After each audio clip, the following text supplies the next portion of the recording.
Алғашқы қазақ анимациясы қалай пайда болған білесіз бе?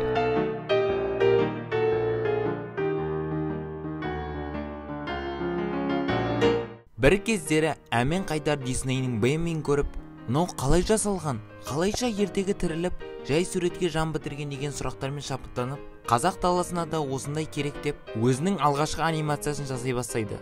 Мультфильм жасауға 5 адамнан тұратын шығармашылық топ кірісті. Аз уақыттан кейін кейіпкерлердің бейнелері салынды. Қазақтың тұңғыш анимациялық мультфильм музыкасын жазуға белгілі сазгер Нұрғиса Тілендиев өз мойнына алды. Сөйтіп, туынды ұлттық аспабымыз домбыра әуенімен әрленді.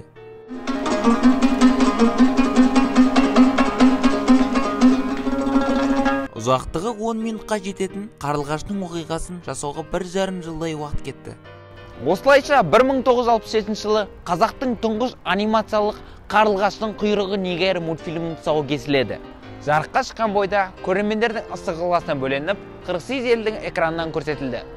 Әмен Қайдардың мультфильм түсіру туралы ойын сол кездегі Қазақфильм киностудиясының басшысы Камал Смайылов қолдаған болатын. Сол заманғы тәртіп бойынша есеп беру мақсатында мультфильмді Мәскеуге жіберді.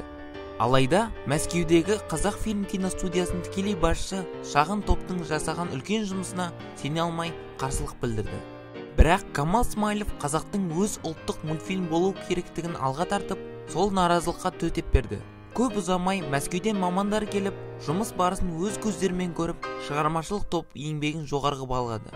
Сондықтан мойымай өз идеяңызға сеніңіздер. Ал сіздің сүйікті мультфильміңіз қандай?